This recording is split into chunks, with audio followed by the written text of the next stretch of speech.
wrist hyperflexion restriction, this is a tape job where we're specifically trying to limit flexion of the wrist. So they may have no pain going back into extension, but with varying degrees of wrist flexion, they have quite a bit of pain. So we're trying to limit wrist flexion. Our anchor strips are the same as they are for the contact wrist. So about 3 inches proximal from the wrist, maybe a slight teardrop shape depending on the shape of their forearm and wrist. We overlap by half, working our way distal, and again 3, maybe 4 anchor strips. Our actual supporting strips for the wrist is going to be a fan, and since we're trying to limit flexion, we want the fan on the dorsal surface of the wrist. We use a wrist lock as an anchor strip here, and we want the wrist lock going straight across the back of the hand, which means I need to start my wrist lock on the palmar side. So whatever side we want it going straight across the hand, we always start on the opposite side of the wrist. So starting on the palmar side, over the radial sides of the wrist, angling up the palm, we pinch the tape through the thumb web interspace, and I go more straight across the back of the hand. Shape of the wrist directs the tape back down, and we wrap around and we finish on the same side we started, the palmar side. Now to create the fan, we're going to measure from the most proximal anchor strip to our wrist lock and make it just not quite the full length of tape, so just a little bit shorter. For creating the fan, it's actually the same as what we did for our Achilles tendon tape job. So our first strip is straight up and down. Our second strip, we're overlapping by half and crossing over to the other side about 2/3 of the way down.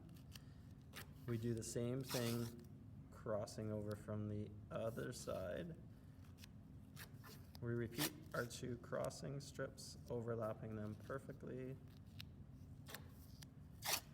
And we have 1 final strip straight up and down again. So 6 strips all together, straight up and down, cross, cross, cross, cross, and straight up and down. And by the time you're done, just like with our Achilles tendon fan, you're gonna have a slightly longer, slightly wider section, and that's gonna go on the forearm. You're gonna have a slightly narrower, shorter portion, and that's gonna go on the back of the hand. And where it crosses over, that will go over the wrist.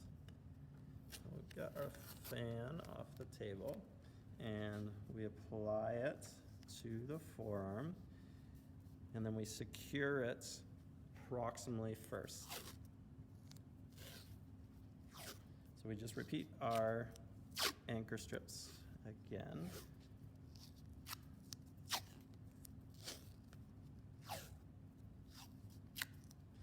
And then where we secure it distally depends on where they have pain.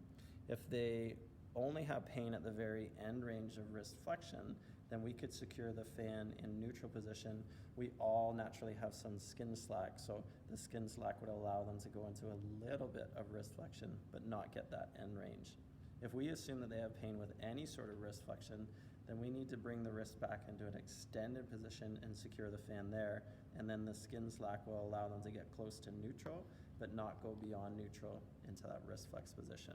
So we're gonna assume that he has pain with any sort of wrist flexion. So we bring the wrist back into extension, pull tightly on the fan, secure it down, and ask them to hold the wrist in that position.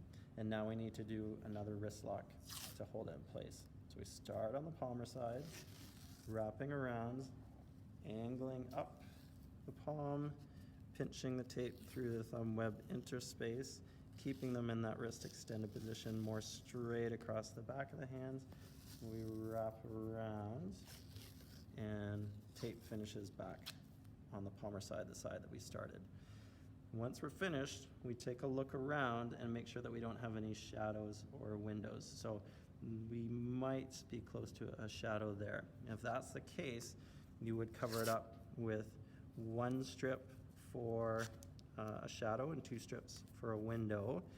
And then we've got to repeat our wrist lock again to hold it in place. So starting on the palmar side, wrapping around, angling up the palm, pinching the tape through the thumb web interspace, straight across the back of the hand, and wrapping around, finish back where we started. Okay, so when you're done, they should feel restriction to the wrist going into flexion. It won't limit their extension at all.